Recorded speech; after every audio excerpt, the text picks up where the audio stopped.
bénissons le Seigneur. Nous rendons grâce au Seigneur pour sa fidélité. Alors, ce matin, nous allons continuer. Et ce matin, je voudrais que vous prêtiez attention.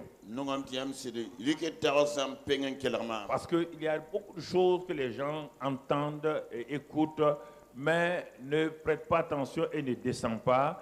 Dieu va nous poser une question ce matin. Le Seigneur va nous poser une question importante. Car en tant que prédicateur, je reçois la parole de Dieu. Nous sommes la voix du Seigneur pour parler à son peuple. Nous ne venons pas pour parler de nos propres pensées. Non, mon frère, ma soeur. Alors, le Seigneur nous pose une question ce matin. Ne balaye pas ça du revers de la main, réfléchis toi-même. Et voilà, voici, veux-tu réellement marcher avec Dieu? Ne me dis pas que toi, tu connais Dieu. Dieu te pose la question, veux-tu réellement marcher avec moi?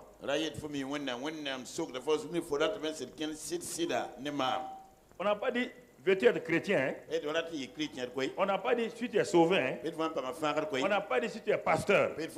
On n'a pas dit si tu es diacre ou diaconesse. La question n'est pas là. La question est, veux-tu réellement marcher avec moi? Alors, si tu veux réellement réfléchir, tu vois, je vais te le montrer pas à pas que tu n'as même pas envie de marcher avec Dieu. Quand Jésus se présente, il se présente sous deux éléments. Premièrement, comme le sauveur de notre âme, le sauveur de notre corps, il guérit, il sanctifie, et là il est sauveur. Ça correspond au mot sozo. Maintenant il dit, je suis Seigneur. Là, ce n'est pas le salut. Là, ça veut dire que tu dis, c'est lui qui m'a sauvé là, qui m'a racheté là. Je ne m'appartiens plus. Comme le dit dans 2 Corinthiens 5, 1 Corinthiens 6, 19. Il m'a racheté à un grand prix. Maintenant, il me pose la question. Veux-tu réellement que je sois ton Seigneur?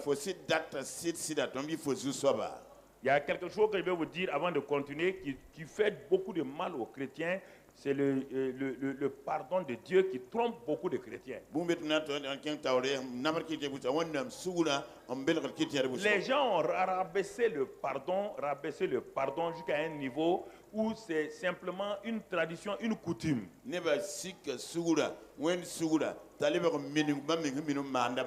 Je vous pose la question.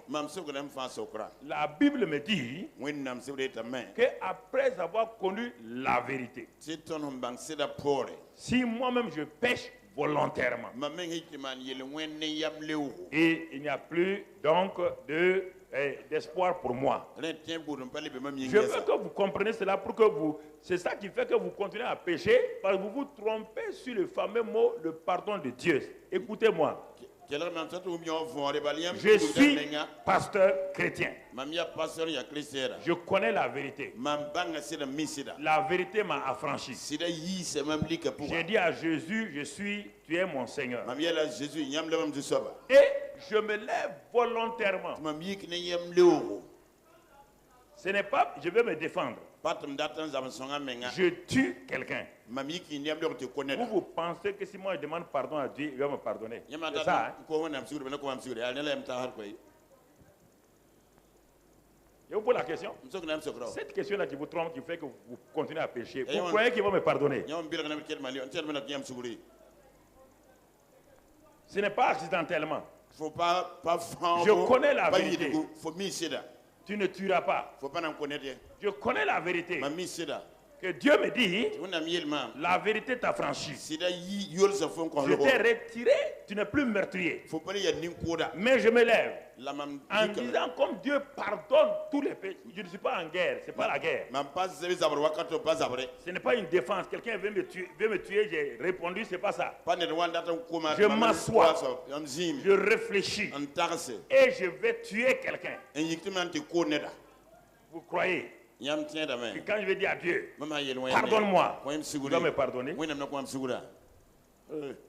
ne répondez pas parce que c'est ça que vous croyez. Vous croyez que Dieu va vous pardonner. Là-bas, il n'y a pas de pardon. Lis la Bible. Ok. Ok. Faut vous tromper. Si c'est ça là, le salut de Christ là n'a aucun sens. C'est pourquoi les gens disent, les garçons disent aux filles, viens on va aller ensemble sexuellement, on va demander pardon. Ils se leurrent parce qu'ils vont demander pardon. La conséquence de l'acte là vous prouve que réellement vous avez un problème. Parce que Dieu guérit, mais pourquoi il ne vous guérit pas?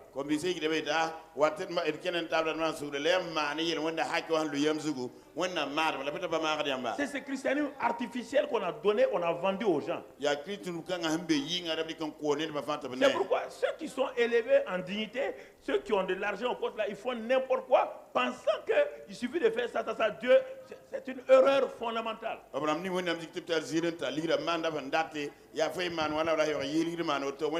La Bible dit, si je suis Seigneur, où est l'obéissance qu'on me doit? Où est l'honneur qu'on me doit? Si je suis un père, voici où est l'honneur qu'on me doit. Il faut arrêter de prendre le pardon de Dieu comme on vend des samsa au marché. Là, vous mettez votre doigt dans votre œil jusqu'au coude. Connaître la vérité et pécher volontairement en connaissant la vérité. La Bible dit que le sang de Christ ne vous sert plus. Parce que vous avez piétiné, c'est dans Hébreux 6 et ensuite dans Hébreux 12, 13. Parce que là, tu piétines le sang de la grâce par lequel tu as été racheté. Tu offenses l'esprit de la grâce. Il dit, en ce moment-là, tu meurs sans miséricorde comme les gens de Moïse mouraient sans miséricorde. C'est ça qui fait que vous avez rabaissé, beaucoup d'entre vous ont rabaissé la vie chrétienne à une vie d'œuvre et on fait ça, Dieu va nous pardonner. On ne vit plus dans la sanctification. On ne vit plus dans l'obéissance. Il suffit qu'on fasse ça, Dieu va nous pardonner. Écoute-moi.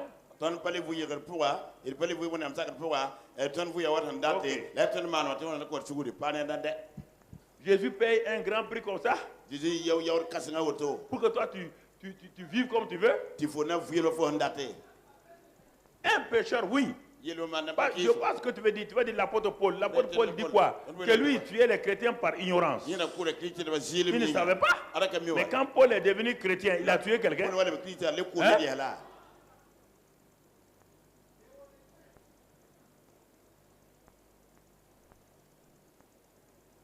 Alors, veux-tu réellement marcher avec moi, dit le Seigneur? Pourquoi? Dans le livre des Proverbes, Amos, qu'est-ce qu'il dit? Dans Amos, qu'est-ce qu'il dit? Il dit, deux hommes marchent-ils ensemble sans en être convenus?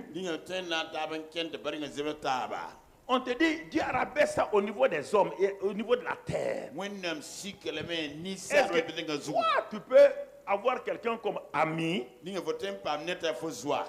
tu dis à cet ami-là, on va marcher ensemble. Sans que vos buts et vos objectifs soient les mêmes. Vous marchez ensemble parce que vous avez les mêmes points de vue.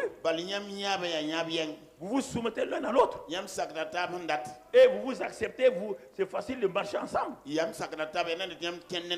Écoutez, Dieu te dit maintenant, si deux hommes, Dieu te dit toi et moi, pour qu'on puisse marcher ensemble, il dit, mes pensées sont aussi loin de vos pensées comme l'Est est loin de l'Ouest.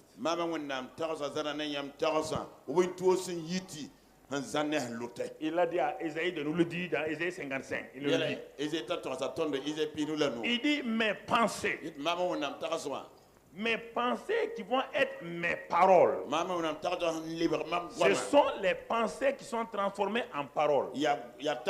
Ça veut dire que mes pensées, paroles, sont loin de vos pensées, paroles, comme l'Est est loin de l'Ouest. Alors, si tu veux marcher avec Dieu, si toi tes pensées sont là-bas, si tes pensées et Dieu est ici, Dieu est ici avec ses pensées. Toi tu es ici avec tes pensées. Et tu veux marcher avec Dieu. Dieu te dit mon ami, si tu veux marcher avec moi, c'est moi le Seigneur. C'est toi qui dois te soumettre. Tu dois venir sous ma mission. Il faut. Dieu ne bouge pas. Dieu ne bouge pas. Dieu a déjà tout accompli par Jésus. Il ne bouge plus. Et comme il ne bouge plus, mon frère, ma soeur, c'est toi qui dois venir te soumettre. Tu viens prendre le joug de Dieu, tu le mets sur toi. Et toi maintenant, ce joug-là, Jésus dit, le poids du joug, c'est moi qui le porte. Mais ce que je te demande seulement, c'est de porter le joug. Mais quand tu portes le joug-là, tu trouves qu'il est léger. Tu avais peur du joug. Tu dis, si je me soumets au Seigneur, je vais avoir des problèmes. Non, tant que tu ne l'as pas fait, Satan te dira, c'est soumettre au Seigneur, c'est un problème. Tu ne peux plus pécher comme tu veux, tu ne peux plus manger comme tu veux. Satan est un vulgaire menteur. Et il vous séduit régulièrement avec ça. Mais c'est quand tu rentres sous le joug du Seigneur que tu trouves brusquement l'amour, la joie, la paix véritable. Mais je ne savais pas. Quand j'étais ici, le joug de Satan pèse sur moi. Et je fais un effort. Je ne peux pas. Je n'ai pas la joie. Je n'ai pas le repos. Je veux me satisfaire par l'alcool, le sexe. Ça ne va pas. Je me trompe moi-même. Quand j'ai fini ces choses-là, je suis assis malheureux. Demandez pardon. Moi, je sais que j'offense Dieu, je demande pardon. Je sais que je suis un escroc. Je sais que ce que je dis là n'est pas bien. Ce que je fais n'est pas bien. Mon cœur même me condamne. Mais pardonne-moi, pardonne-moi, pardonne-moi. Je sais que je mens. Dieu me dit, mon fils, ma fille, tu vas avoir le repos. Viens. Matthieu 11, 28. Prends mon joug. Et tu trouveras quoi? Le repos. Tu trouveras quoi? La paix. Tu trouveras quoi? La joie. Tu trouveras quoi? La direction. Tu trouveras quoi? Tout. Voici. Veux-tu marcher avec Dieu? Quand on met 2 taureaux pour cultiver, on met les jougs. Est-ce qu'un des taureaux va là, l'autre va ici? Ne nous mentons pas à nous-mêmes. Ne laissons pas les gens nous mentir. La clé du paradis est dans la main de Jésus. Il a payé un grand prix pour ça. Personne n'a payé le prix du paradis comme... Il n'y a personne, aucun intermédiaire entre Dieu et les hommes. Il n'y a que Jésus. Jésus seul. Il ne faut pas nous leurrer. Hein? Il n'y a pas deux Jésus. Il n'y a pas un Jésus orthodoxe, un Jésus protestant, un Jésus catholique. Ça n'existe pas. Il y a un seul Jésus. Il n'y a pas une Marie orthodoxe, une Marie catholique, une Marie protestante. Il y a une seule Marie, la mère de Jésus, la juive, la jeune fille vierge qui était là et qui est venue, qui s'est soumise sous le joug de Dieu. Quand Dieu dit je veux que tu puisses porter mon enfant, elle a dit oui, je suis la servante. Marie, voilà les paroles de Marie. Je suis la servante du Seigneur, pas autre chose. Je suis la servante. Elle n'a pas dit autre chose. Alors mon frère, ma soeur, tu es serviteur ou servante. Jésus est Seigneur dans ta vie et tu vis comme ça là. Tu marches comme ça. Tu fais ce que tu veux. Tu vas où tu veux. Et tu mens comme tu veux. Tu commets commets l'adultère, l'impureté comme tu veux, tu escroques les gens comme tu veux, et tu crois que tu vas voir Dieu, ne te leurre pas. Il faut arrêter de te tromper. Il faut arrêter de se tromper, de se séduire, de se mentir. Veux-tu marcher avec moi? La question est là. Les gens se mentent. C'est pourquoi ils n'aiment pas la prédication de vérité. Ils aiment qu'on les flatte. Les églises sont remplies de flatteurs. Là où on leur dit que oh, ça va, oh, tu sais, Dieu est bon, hein? Dieu comprend tout. Dieu ne comprend rien que sa parole. Comprend rien. Dieu ne comprend rien que sa parole. Il veille sur sa parole pour l'exécuter. Dieu ne veille pas sur tes besoins, car Dieu a déjà pourvu à tous tes besoins. C'est à toi de prendre ses besoins spirituels pour les rendre réels. Dieu veille sur sa parole. Il regarde sa parole. Il examine sa parole. Mon frère, ma soeur, veux-tu réellement? Regarde un petit enfant. Dans 1 Samuel 3, un enfant qui ne connaissait pas Dieu. Mais tout, il faisait tout pour obéir à Dieu. Mais le jour où Dieu s'est révélé à lui, où Dieu est venu se manifester à lui, dans 1 Samuel 3, verset 19, la Bible dit, Samuel grandissait. L'Éternel était avec lui. Dès que Samuel a su que Dieu est avec lui, il ne laissa tomber à terre aucune de ses paroles.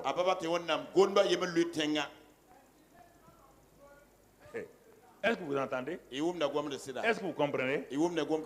Tant qu'il ne connaissait pas Dieu, Dieu n'avait aucun problème avec Samuel. Tout ce que Samuel faisait là, Dieu dit qu'il est ignorant. Il ne me connaît pas. Vous connaissez Dieu et vous ne voulez pas obéir. Vous connaissez, écoutez, vous le connaissez, vous voulez faire fou par fou. Il ne faut pas être fou, hein. Être fou, hein. Samuel ne connaissait pas Dieu. Dieu est venu se révéler à lui. Quand Dieu s'est révélé, par quel moyen? Par la parole. Sa parole. Qu'est-ce que le Samuel a fait? Il a pris la main de Dieu. Il a dit, pose ta main sur moi. À partir d'aujourd'hui, je vais marcher avec toi. Je ne laisserai tomber aucune de tes paroles. Aucune. C'est pourquoi dans la Bible il dit, quand Samuel, il y a 3 hommes, 3 amis de Dieu. Il y a Moïse, il y a David et Samuel. Il dit quand ils se lèvent, s'ils se lèvent, ils intercèdent, Dieu va les exaucer. À cause de leur amitié avec Dieu, avec de leur soumission à Dieu. Il n'y a pas de problème tant que quelqu'un n'est pas devant l'éternité. Quand les gens sont en bonne santé, ils ne sont pas devant l'éternité, ils ne savent pas ce que je dis est important. Parce que tant que quelqu'un n'est pas devant l'éternité, il est en train de chercher à manger, à boire, les vêtements, la voiture, les maisons et tout. Mais quand l'éternité se présente devant quelqu'un, il se rend compte que tout ça, ça n'a plus de valeur. Maintenant, il se rend compte qu'il est léger. Il est léger. Sa vie chrétienne était légère.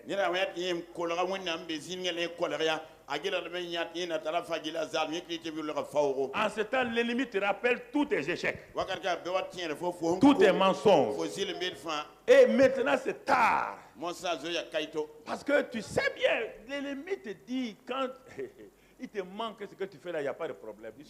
Il suffit d'aller à l'église, il suffit d'aller aux réunions, de prier, de donner sa dîme et ses offrandes. Tu sais, c'est comme ça, c'est les pasteurs là qui racontent des histoires.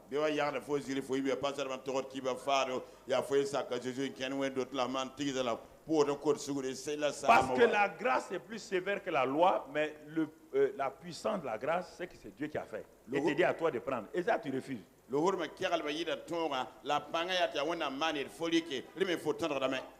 loi, Dieu te dit, faites. C'est pourquoi, sous la loi, on pense que Dieu est méchant. Parce qu'il dit à un homme de faire ce que l'homme peut faire.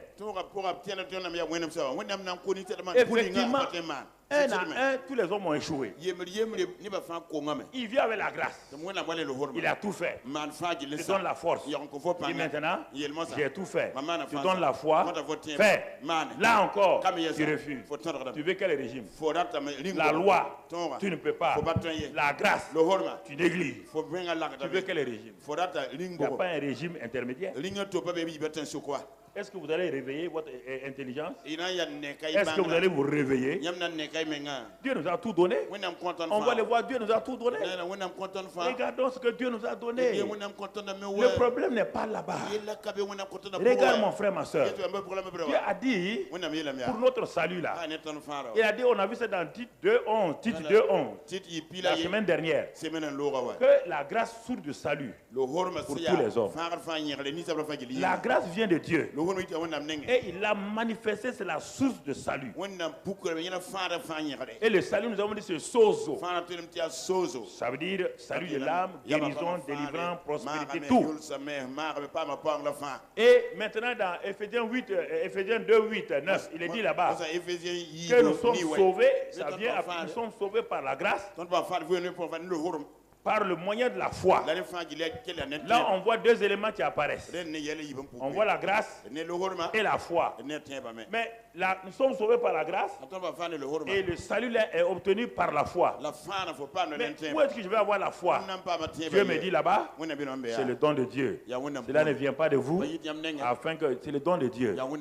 Donc la grâce vient de Dieu, la foi pour s'emparer des grâces de Dieu vient de Dieu aussi. Dieu a facilité les choses pour moi. Et troisième élément, pour que je puisse marcher avec lui, il met en moi son Saint-Esprit. Alors, si j'échoue ici, là, vous voulez que Dieu fasse quoi? Si tu échoues, là, tu veux que Dieu fasse quoi? Il n'y a que simplement non. Il a dit non à Dieu.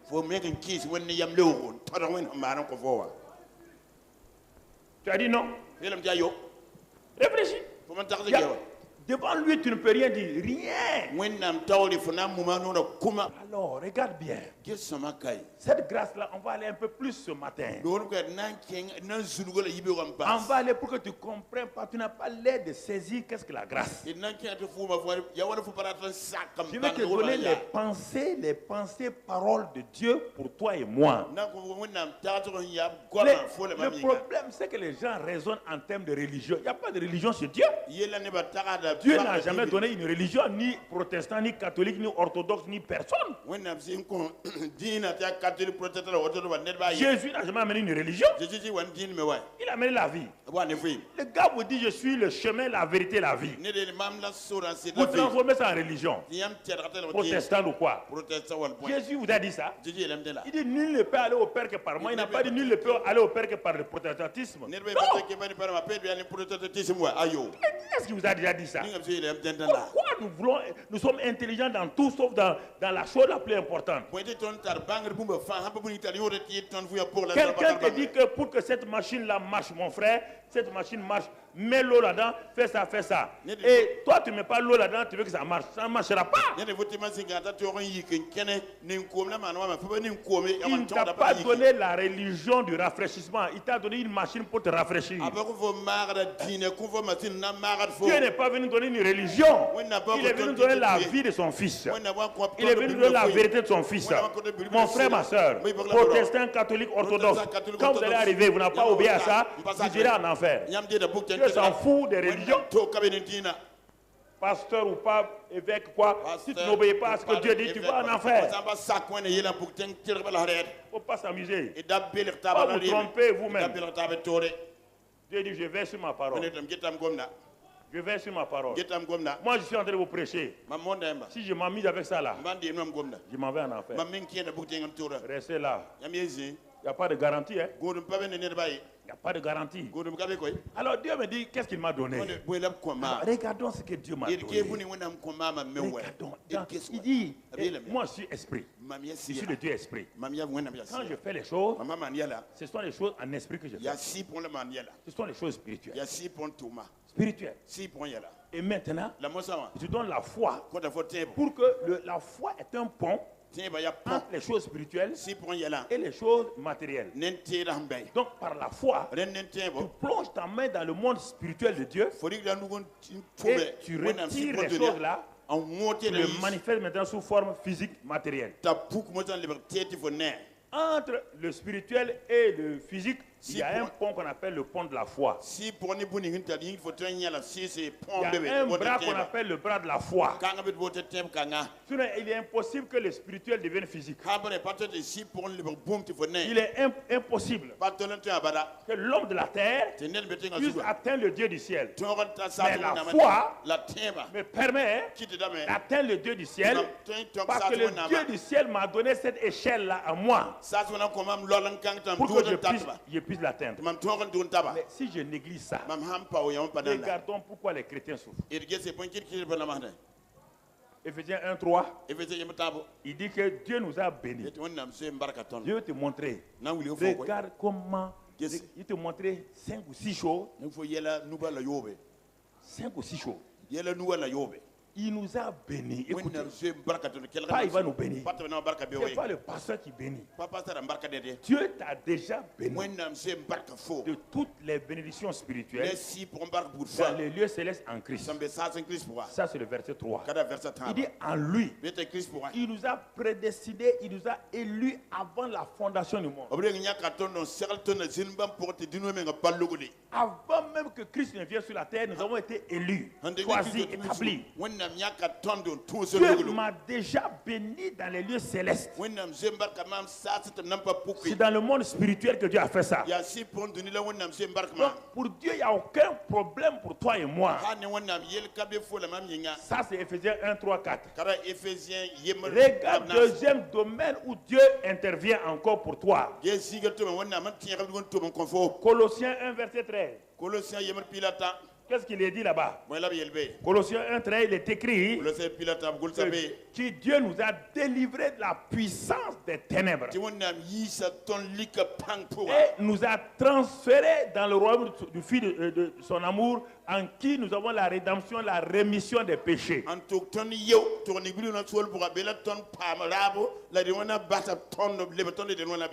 Quelqu'un qui échoue chrétien, c'est sa faute. Dieu n'est pas responsable. Vous tous, sans exception. Dieu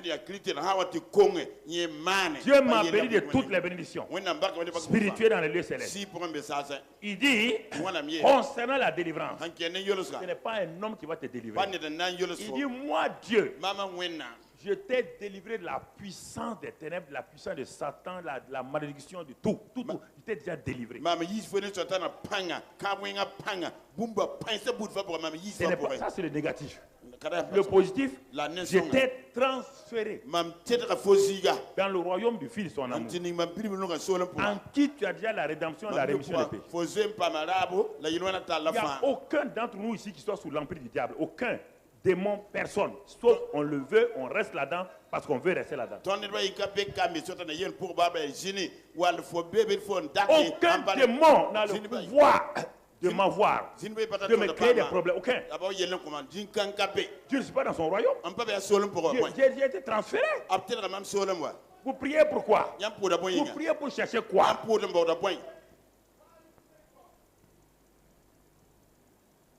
Si tu dois prier, pourquoi tu dois prier?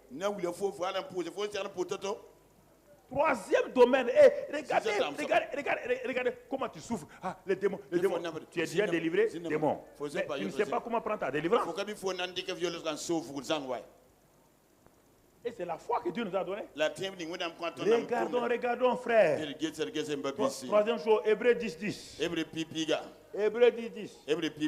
C'est en vertu de la volonté que Christ a manifestée que nous sommes sanctifiés par l'offrande du corps de Christ. Une fois pour toutes.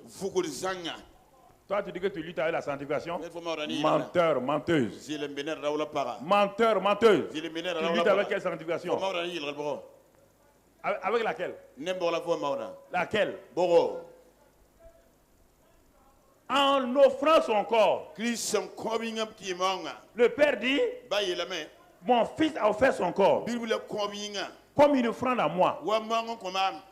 J'ai accepté l'offrande. Et maintenant, comme je l'ai accepté, moi j'ai décidé, parce que mon fils a fait, de te sanctifier une fois pour toutes.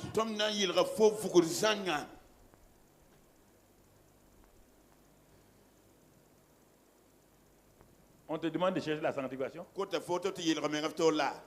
C'est déjà fait. Je suis en train de montrer les provisions dans le magasin de Dieu. Si tu n'as pas un moyen pour aller les chercher, tu as un problème. Ça va rester là-bas et tu vas mourir sans expérimenter ces choses-là.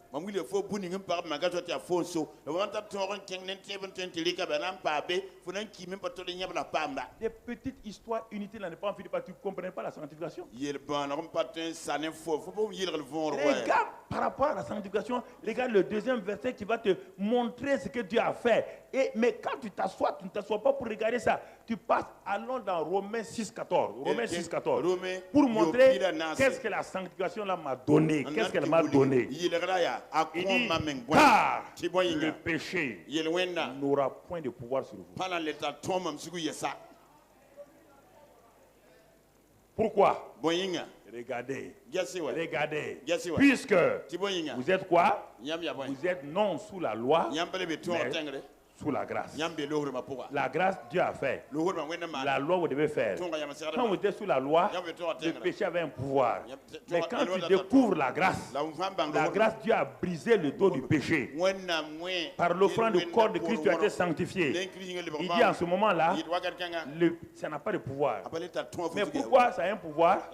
Regardez le verset 13. Il y a un verbe qui est donné dans le verset 13 que les gens ne font pas attention. On peut aller au verset 13 de Romains 6 là, même un peu plus 12 même, va au verset 12. Mon frère, ma soeur, que le péché ne règne donc point dans votre corps mortel, qui ne règne point, et n'obéissez pas à ses convoitises. Verset 13, ne livrez pas, on te demande ne livrez pas. C'est-à-dire que c'est toi qui livres. C'est toi qui livres. Satan, on n'a pas dit Satan livre. C'est toi qui livres ton corps. C'est toi qui livres ta bouche pour mentir. C'est toi qui livres ta main pour voler. C'est pas Satan. Ne livrez pas vos membres au péché comme des instruments d'iniquité. Mon frère, mais donnez-vous vous-même à Dieu comme étant mort que vous étiez, et offrez à Dieu vos membres comme des instruments de justice. Mais avant ça, il était dit, regardez-vous comme mort. Tout ça, c'est spirituel. Voilà tout ce que Dieu a fait. Dieu m'a délivré. Dieu m'a libéré. Dieu, par sa grâce, m'a donné le pouvoir sur le péché. Tout ça, il a mis dans son dépôt. Et son dépôt là, c'est pas au ciel. Son dépôt, c'est mon esprit. Parce que ce sont des choses spirituelles. Des bénédictions spirituelles. Dans mon être, quelle est la partie qui est spirituelle? Quelle est la partie qui est spirituelle? C'est mon esprit. Donc Dieu a déposé toutes ces choses-là dans mon esprit. Et maintenant, je dois par la foi les amener de mon esprit dans mon âme pour restaurer, dans mon corps pour être guéri. Continuons. Dieu a fini le dépôt. Dieu a tout déposé. Dieu a tout accompli. C'est pourquoi Jésus a dit tout est accompli. Il ne fait plus rien. Il est assis au ciel. Il n'a plus d'œuvre à faire. Vous priez, il n'a qu'à faire quoi? Vous voulez qu'il fasse quoi? C'est ça que les gens ne veulent pas. Regarde. Regarde, mon frère.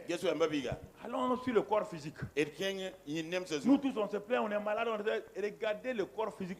1 Pierre 2, 24.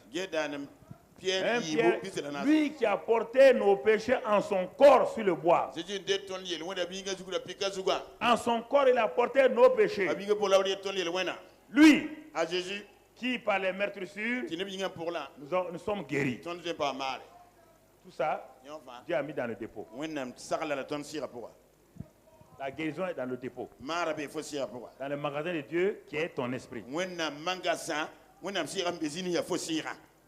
Si tu pars dans une société, même si tu vas à la pharmacie, si le produit n'est pas exposé, le pharmacien va dans son magasin, il prend le produit venu te donner. Le produit est invisible à tes yeux. Mais dès que tu donnes l'argent, le produit devient visible.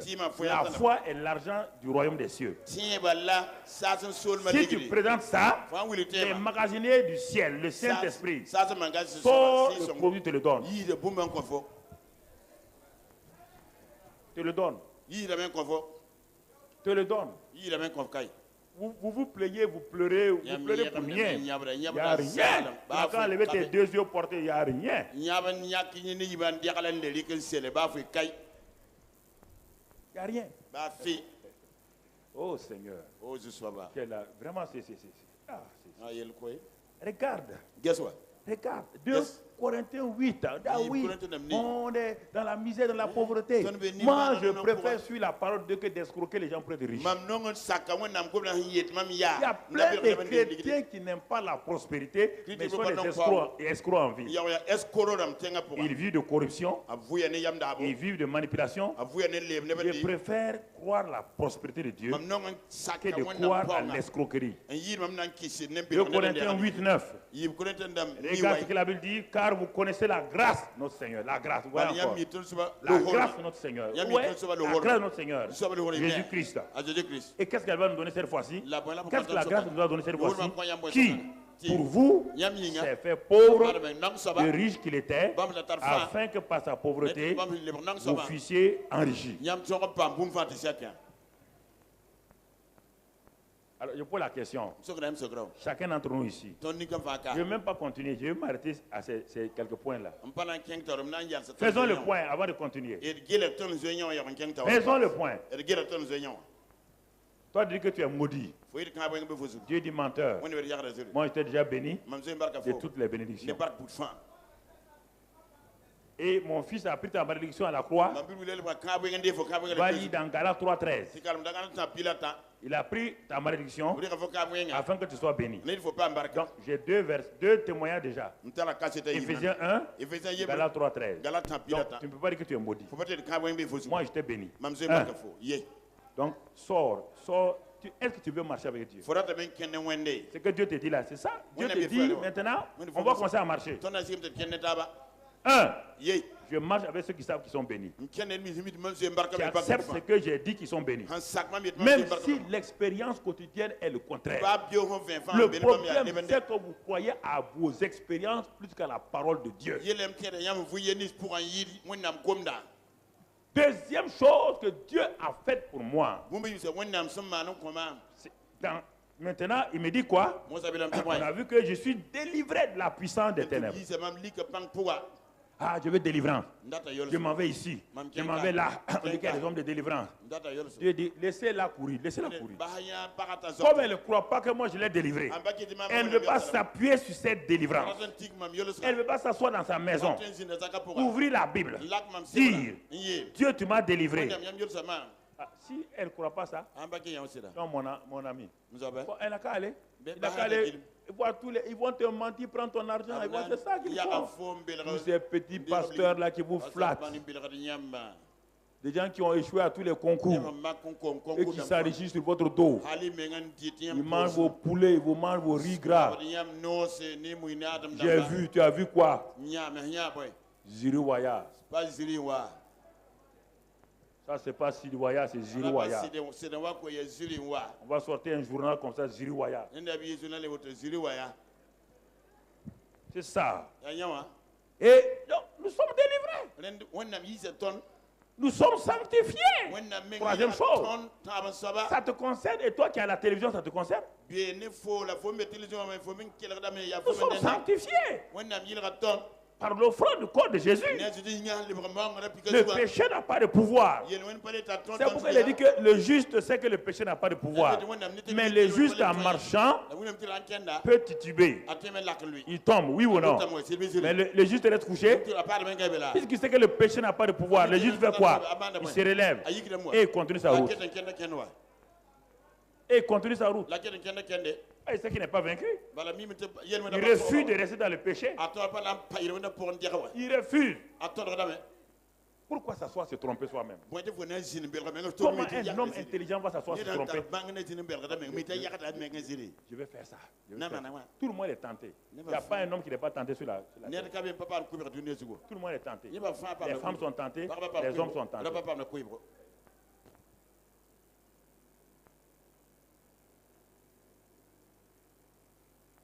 Vous dites que vous êtes tentés, vous êtes des hommes. Si vos femmes aussi qui étaient tentées tombaient dans le même péché que vous, vous allez vivre?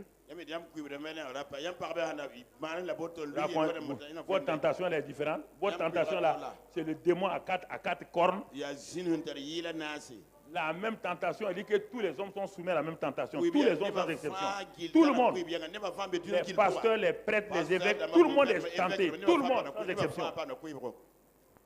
Tout le monde. Vous vous dites à votre femme, bon, vous êtes tenté, bon, d'accord, il n'y a pas de problème. Mais si votre femme vient vous dire demain, j'ai été tenté, moi aussi je suis tombé, tu vas faire quoi? Vous allez faire quoi? Dites-moi un peu. Racontez-moi des histoires comme ça. Vous aimez la chose, ouais? Vous aimez ça. Chacun aime ça. Il faut dire la vérité. Et quand tu as fini, le diable vient te rire au nez. Quand il veut que tu aies ça, il met ton corps en bloc. Il met ça. Quand c'est fini, maintenant, le diable vient te dire regardez, un homme comme ça, un homme comme ça, un homme comme ça. Le diable t'humilie. T'humilie comme ça. Tu te lèves maintenant. Oh Dieu, oh Dieu, oh Dieu, oh Dieu. Nous avons été sanctifiés par le Christ. Et le péché n'a pas de pouvoir. Nous sommes guéris par ses meurtrissures. C'est ça qu'il dit. Il dit il nous a enrichis. N'écoutez pas les gens. Les gens disent que la prospérité n'est pas bien. Tout le monde veut l'argent. Ceux qui disent ça là, ils ne veulent pas l'argent.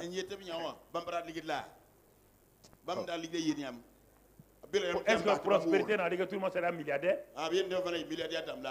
Ça veut dire que tu ne manqueras pas la nourriture. Tu ne manqueras pas les vêtements. Tu vas payer les scolarités de tes enfants. C'est ça la prospérité. Simplement. Mais regarde comment les chrétiens sont mis dans la misère. Tous les jours, ils ont un carnet de poche chez Lagui Boukari. Un chrétien. Chez Lagui Boukari, il a son carnet là-bas.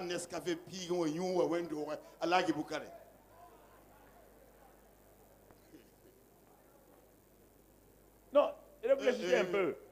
Arrêtez de vous tromper. Arrêtons de nous tromper. Arrêtons. Veux-tu marcher réellement avec Dieu? Je pose la question, veux-tu réellement marcher? Il t'a donné tous les éléments pour marcher maintenant. Il t'a tout donné. Il dit, mon enfant, tu as vu, non? Tu veux marcher dans quoi? Quelle est ta marque que tu n'as pas eu encore? C'est la bonne santé. Il dit, bon, si c'est la bonne santé, tu es malade, non? Je t'ai déjà guéri. Tu crois ça? Allons, sur la route de la guérison. C'est quoi? Seigneur, je tombe tout le temps dans le péché. Il dit, je t'ai déjà sanctifié. Voilà la route de la sanctification, marchons. Quelle est la route de la pauvreté? Dieu dit, je t'ai déjà béni, enrichi en Christ. Il dit, voilà la route, marchons. Tu ne veux pas marcher. Tu aimes ta situation.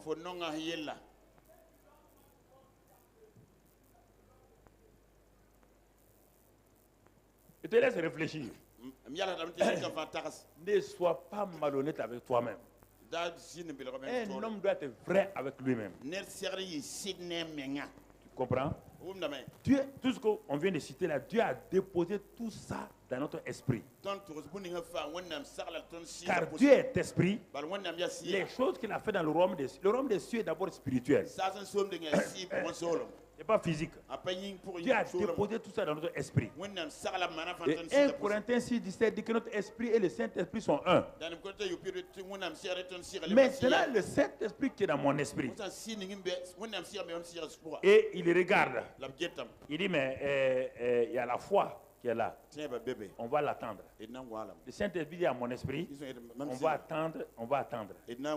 Maintenant, tu vois, il y a la guérison, hein? Il y a la prospérité. Mais regarde comment il vit dans la misère. Regarde comment il continue à être malade. Mais pourtant, il y a tout ici dans le magasin. Tous les jours, on l'attend. Il est en train de prier. Seigneur, fais ça, fais ça. Dieu a fini, il a fait. Vous voulez qu'il fasse quoi? Je pose la question. Vous voulez qu'il fasse quoi? Aujourd'hui, vous voulez demander à Dieu de faire quoi? Vous voulez qu'il recommence tout? Qu'il renie la croix. Il dit que la croix n'est pas valable. Quel est ce christianisme que vous avez inventé là? Qui vous a fait inventer un tel christianisme? Regarde, écoute mon frère, mon frère. Alors, si tu veux marcher avec le Seigneur, Dieu, le même Dieu vient vers toi et dit, mon enfant, tu veux marcher avec moi? Il dit, pour marcher avec moi, c'est par la foi. Oh, papa, où se trouve cette foi? Romains 12, 3. Romains 12, 3. Regarde, Romains 12, 3. Où se trouve la foi? Seigneur, on peut avoir la foi. Où est-ce que ça se trouve? Ça se trouve à Abidjan. Ça se trouve à Niamey. Ça se trouve à Paris. Dieu dit, mon enfant, par la grâce, vous voyez encore, la grâce qui a été donnée, qui m'a été donnée, j'ai dit à chacun de vous de n'avoir pas de lui-même une trop haute opinion, mais de revêtir des sentiments modestes. Modestes selon la mesure de foi que Dieu a départée à chacun. Selon la mesure de foi que Dieu a donnée à qui? À qui? Non, à qui? Chacun c'est qui? À toi. À toi. Je n'ai pas plus de foi que toi. Je développe ma foi. C'est différent. Mais tu as la même mesure de foi. À chacun. Pourquoi? Parce que Dieu sait que sans ça là, les choses qu'il a déposées dans ton esprit là vont rester là-bas. Et dans ton âme, dans ton corps, tu n'auras rien. Dans ton âme, dans ton corps, tu n'auras rien. Que trois viennent, ces trois personnes rapidement. Voici l'homme au complet. Mon esprit, lève la main. Mon esprit, mon âme, mon corps. Les trois sont là. Le jour que je suis né de nouveau, lui, il a repris vie. C'est la locomotive. Il veut conduire le train. Mais pendant 25 ans, baissez la main. Pendant 25 ans, avant que je sois chrétien, c'est lui qui a dirigé ma vie, mon âme. C'est pourquoi je suis blessé. C'est pourquoi les gens parlent de leur passé. Le passé, c'est ici. Lui, il ne connaît pas de passé. Quand on parle de votre passé, vous êtes un chrétien de l'âme. La Bible dit que si quelqu'un est en Christ, il est une nouvelle. Les choses anciennes sont. Tout le temps, vous parlez de votre passé. Vous êtes un chrétien qui vit ici. Pas ici. Pas ici. Mon âme, pendant 25 ans. Mon âme, quand les gens parlent mal de moi, je me recroqueville. Je suis rejeté. Je suis blessé. Les gens aiment ça. Je suis passé. Je suis blessé. Pourquoi tu transformes pas ça blessé en blessing? Je suis blessing au lieu de blessé. Les gens aiment ça. Je m'en fous. Tu n'as qu'à mourir. Tu es blessé, tu es blessé. Tu es blessé en quoi? Jésus est venu te donner tout, tu es blessé. Toi, tu es blessé par quoi? Toi, tu as blessé combien de personnes? Combien de personnes tu as blessé? Si tu devais les guérir, tu vas les guérir. Alors, le corps, lui, mangeons, buvons, demain nous mourrons. Mangeons, buvons, demain nous mourrons. C'est ça, lui, c'est ça seulement. N'importe quoi tu lui donnes, il prend. Même C'est après qu'il sait que c'est un poison, ça le tue. Il dit, mais il avale tout seulement. Il avale. Pourquoi? Parce que l'âme, étant blessée, n'arrive plus à contrôler le corps. Et le corps devient indépendant. Alors, un homme déséquilibré comme ça, là, il devient chrétien. Son esprit est régénéré. L'esprit dit maintenant, si je suis la locomotive, il dit à l'âme, suis-moi. Suis-moi. Suis-moi. Il dit à l'âme, mets ta main. Suis-moi. L'âme dit, mon frère, je ne mets pas ma main. Non, je ne mets pas. Il dit au corps là, lions-nous. Lions-nous ensemble parce que le nouveau venu là, l'étranger là, il veut nous créer problème. Hein? Avant, on était tout le temps porc au four. Lui, il vient dire que les excès de table. Il dit excès de quoi? L'âme l'a dit, et il a dit excès de table, c'est pas bon. Il dit manger porc au four aussi, c'est mauvais.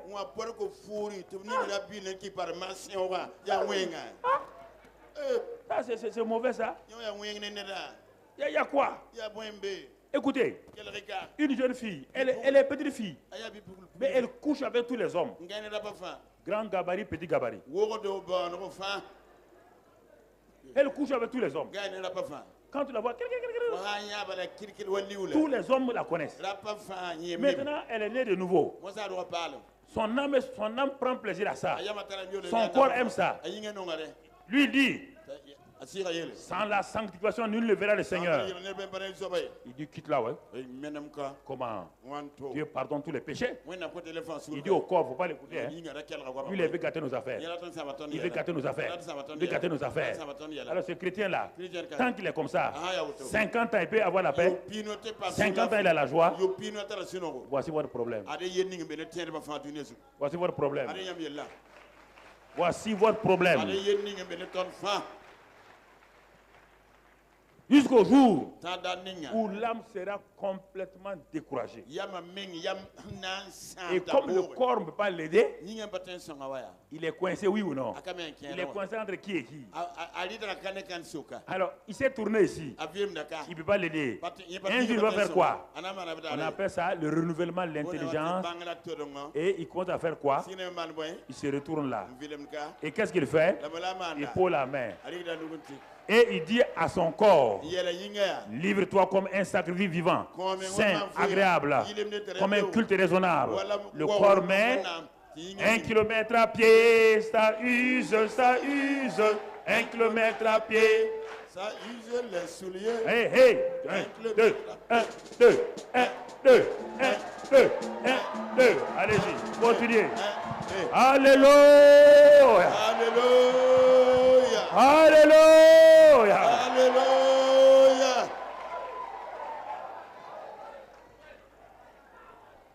Il n'y a rien.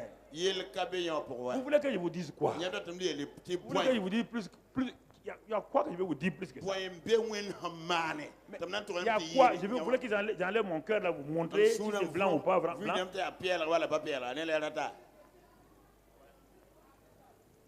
Si c'est pas vrai, je vais vous tromper pourquoi? Est-ce que vous allez me lire président? Hein? Vous allez me choisir comme député? Il n'y a rien. Je suis là pour vous aider. Vous êtes important, je suis important. Vous êtes unique, je suis unique. Je suis en train de jouer mon rôle unique comme ça. Mais il y a des moments où j'ai besoin de toi parce que tu es unique. Moi, ce que tu fais, je ne peux pas faire. Je viens vers toi. Attends. Tu montres que tu es unique et spécial, tu m'aides. Mais actuellement, maintenant, c'est moi le membre qui vous aide. Écoutez-moi simplement. Au moment où on mange, si le corps ne veut pas écouter la bouche, ça peut aller. Si le corps fait grève contre la bouche, est-ce que le corps peut vivre? Donc, Actuellement là, ne fais pas grève contre moi. Ne fais pas grève contre moi. Sinon tu meurs. C'est moi la bouche qui parle maintenant. Je suis en train de te nourrir. Laisse-moi te nourrir. Ne fais pas grève contre moi. Ne te fâche pas. Si la nourriture est posée, si la bouche refuse de manger, parce que le reste du corps dit qu'ils n'ont pas besoin de la bouche. Une semaine, 10 jours, 40 jours, 50 jours, 60 jours, on va enterrer le reste du corps. Mon frère, ma soeur, je suis en train de te parler maintenant de ce que Dieu m'a donné de façon spécifique pour te donner. Prends ça. Si c'est faux, va trouver la source elle-même. Va le trouver. Demande-lui ce que ton gars l'a dit. C'est un menteur ou c'est quoi. Va lui demander. Mais fais attention. Ma parole va te trouver. Hein. La parole que je prêche aujourd'hui là. Si tu dis non, quand tu seras devant Dieu, il va te faire écouter mon message. Tu as entendu, non? Mon serviteur, il sait. Il n'a pas dormi. Il a crié, pleuré devant Dieu pour venir. Toi, tu as inauguré ça. Et tu veux que toi et moi on s'entende. Ok. À bon entendeur. À bon entendeur. Ok. La foi. La foi. Mais donnez maintenant pour prendre possession de ce que Dieu m'a donné. On quitte la grâce, on va dans la foi maintenant. La grâce a tout donné. C'est stocké, c'est dans le dépôt. Maintenant, je dois avoir. Comment? On va voir aujourd'hui seulement la prière de la foi. Parce qu'on ne peut pas tout détailler, je ne peux pas trop vous surcharger. La prière de la foi. Et on va voir que dans la prière de la foi, là, il y a deux aspects. Il y a des prières rapides et des prières qui sont comme retardées. Regardez, mais un passage, la foi là, la prière de la foi, ça veut dire qu'on prie et avec foi. Marc 11, 24. C'est pourquoi je vous dis, tout ce que vous demanderez en priant, croyez que vous l'avez reçu et vous le verrez ça comme Ah, on va maintenant à la foi. Et la prière de la foi. Tous les dépôts sont à moi. Tout magasin a une clé, oui ou non? Hein? Alors, si tu n'as pas de magasin, tu n'as pas de clé, tu peux avoir accès au magasin. C'est ça la foi. Dieu a déposé en toi tout. Mais où est la clé? Où est la clé? Mon ami. C'est la foi. Et Dieu te l'a donné. Mais il faut savoir activer la foi. Ce n'est pas parce que j'ai la clé de ma voiture que ma voiture fonctionne. Non. Ma voiture va fonctionner si je rentre dans ma voiture, je mets la clé et je mets le contact.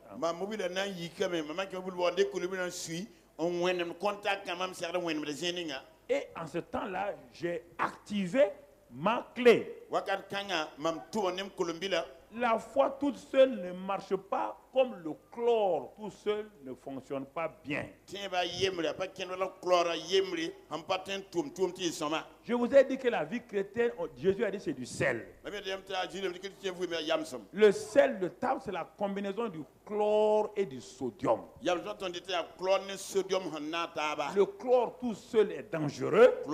Le sodium tout seul est dangereux. Et quand on met les deux ensemble, ça devient chlorure de sodium, le sel de table. Et s'il manque ce sel-là dans ton corps aussi, c'est un problème. S'il y a un excès aussi, c'est un problème. Donc, c'est pourquoi la vie naturelle est équilibrée, la vie spirituelle est équilibrée.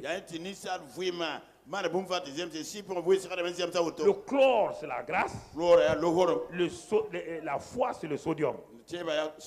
La vie marcher avec Dieu, c'est le chlorure de sodium. Il ne faut pas aller à l'excès. ne faut pas que ça manque aussi. C'est pourquoi on fait des examens régulièrement pour vérifier ces éléments-là. Et quand on vérifie, on dit ah c'est trop bas ou c'est trop élevé. La vie chrétienne est comme ça. Pourquoi vous acceptez les paroles d'un médecin et vous n'acceptez pas les paroles des médecins spirituels? Je pose la question. Quand un président va devant un médecin, est-ce que le médecin le traite en tant que président? On le traite comme un patient. En ce temps, ce président est assis, il est calme comme un bébé devant le docteur. Parce qu'il est devant quelqu'un qui a une spécificité, une unicité. Et cette petite femme médecin, la petite comme ça, dit à ce grand président-là, et il y a ça, ça dit, oui docteur, oui docteur, oui docteur. Est-ce qu'en ce temps-là, les gardes-corps rentrent avec le président? Hein? Il est seul. Quand tu le vois parler, oui docteur, oui docteur, monsieur, madame docteur, qu'est-ce qu'on doit faire? Madame docteur, on dirait que ce n'est pas un président. Pourtant, tout le monde sait qu'un docteur faillit plusieurs fois. Dans les cimetières, il n'y a pas de tombeau de docteur. Hein. Quand je dis ça, les docteurs, là, ils croient que je les attaque. Je les attaque pas. Chaque docteur, qu'il veut ou pas, il y a un tombeau. Leur premier docteur, il s'appelle qui? Sur lequel il prête serment là. Hippocrate. Mais Hippocrate, il n'a pas parlé de... Quand le docteur Hippocrate a parlé, il parle de quoi? Écoutez, vous êtes docteur, vous ne connaissez pas. Le docteur Hippocrate soigne les gens avec quoi? Il dit que la nourriture soit ton médicament. C'est ça qu'Hippocrate dit. Il n'a pas dit que les médicaments soient ton médicament. Il dit que la nourriture. Parce que c'est la nourriture qui tue les gens. Si les gens ne mangeaient pas mal, tous les docteurs seront au chômage. Non, je dis ça à nos docteurs là pour qu'ils se réveillent. Un docteur qui est avec moi ici doit être sur les deux plans, naturel et spirituel. Quand il est devant un malade, il dit à Dieu, donne-moi la révélation. Quand il découvre qu'il manque le sodium, il manque il dit, voilà mon frère, maintenant, tu diminues ça, tu marches, tu bois de l'eau, tu manges des fruits, des légumes, tu te reposes, tu n'es pas stressé, le cholestérol est correctement, il dit, et c'est fini. Inscris ça, prescris ça, et laisse-le partir. Mon ami. Écoute-moi, même moi, si je suis pasteur comme ça, s'il m'avait devant un docteur, quand il me dit ça, je dis quoi? Je dis oui docteur, oui ou non? Oui docteur, c'est lui. Alors, je suis devant vous, quand il vous parle, oui pasteur. Ah oui, ça c'est vrai. Ah, je ne savais pas. Ah oui. Ah, le docteur dit, ah mais madame, vous mangez quoi? Ah, tous les jours je mange ça, et puis je mange tous les jours à 1h du matin. Le docteur dit, on ne mange pas à 1h du matin. Si tu manges à 1h du matin, tu dérègles ton corps. Le corps va se reposer. Oui, docteur. Qu'est-ce que je dois faire? Mange vers 19h, repose-toi un peu. Oui, docteur. Quand vous venez devant moi, moi je vous parle. Je dis que vous allez partir voir un délivreur. Allez-y le voir. Allez-y le voir. Écoute-moi mon frère. C'est important que tu comprennes. La foi. La prière de la foi. La prière de la foi. Prière de la foi. Pas la prière. Pas la foi. C'est la combinaison de la prière de la foi. Regardons ce que... Il dit que c'est la prière de la foi qui sauve le malade, qui guérit le malade. Tout ce que Dieu nous a donné là, c'est la prière de la foi qui peut prendre mes bénédictions, ma sanctification, ma délivrance, ma guérison, ma prospérité, ma victoire, ma protection. C'est la prière de la foi qui prend ça. La prière de la foi, ce n'est pas un combat spirituel. Non. C'est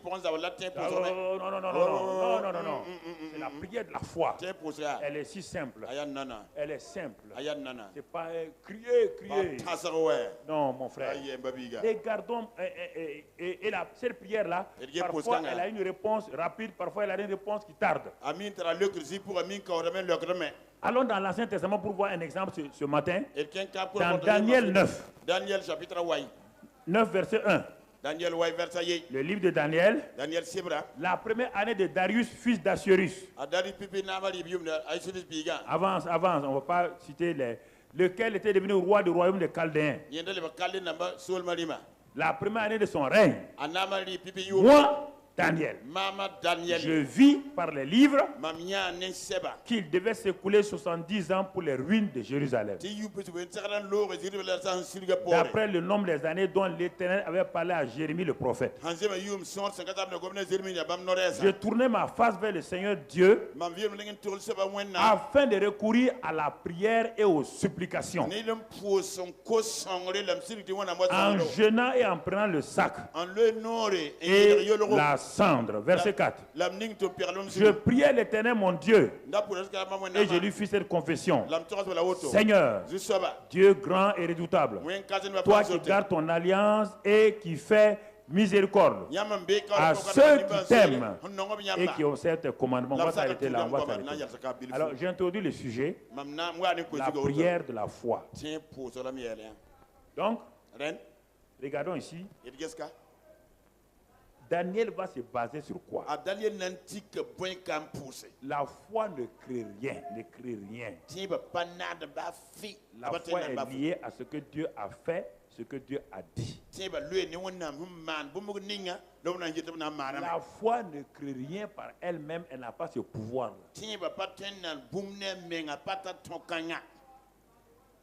Dieu a fait, Dieu a dit.